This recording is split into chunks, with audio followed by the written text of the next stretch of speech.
Simplement une indélicatesse. C'est inadmissible ce que vous venez de faire. Alors qu'un député interpelle le Premier ministre sur le refus de la France de condamner l'esclavage comme pire crime contre l'humanité à l'ONU, c'est finalement le ministre du Commerce extérieur qui répond. Un choix qui a scandalisé Jean-Victor Castor et d'autres parlementaires ultramarins à l'Assemblée. Ça s'est passé lors de la session des questions au gouvernement, durant laquelle le député de Guadeloupe, Max Mathiazin, demandait « Monsieur le Premier ministre, c'est le choc, l'indignation des peuples ultramarins. C'est l'incompréhension. L'abstention de la France est une faute politique, une faute contre l'histoire, une faute contre la mémoire. La France a raté l'occasion majeure de rappeler devant le monde entier l'infamie de ses crimes et de faire la face à sa propre histoire. Pourtant, la France n'a pas hésité à indemniser les propriétaires d'esclaves après l'abolition de l'esclavage, mais qui étaient les victimes?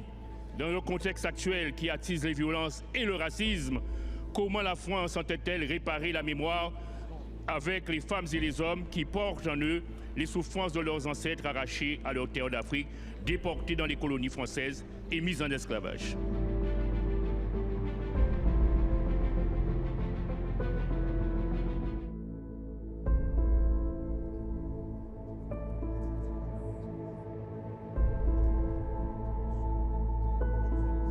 La parole est à présent à Monsieur Nicolas Forissier, ministre en charge du commerce extérieur. Je suis ici aussi pour représenter le ministre Jean-Noël Barrot qui ne peut être présent.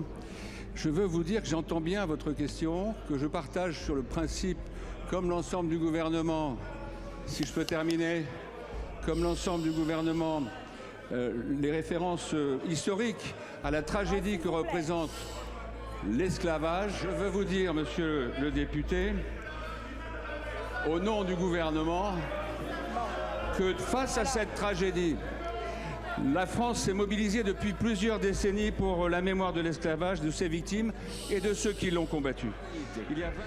Est-ce que l'on peut écouter la réponse du ministre qui représente l'ensemble du gouvernement? C'est la parole du gouvernement qui est portée. Je suis ministre délégué auprès du ministre de l'Europe et des Affaires étrangères. Et c'est à ce titre que je m'exprime. Merci Madame la Présidente. Je tiens au nom du groupe GDR à vous dire, Monsieur le ministre du Commerce, que c'est un scandale, mais je m'adresse surtout au Premier ministre. Ce n'est pas simplement une indélicatesse. C'est inadmissible ce que vous venez de faire.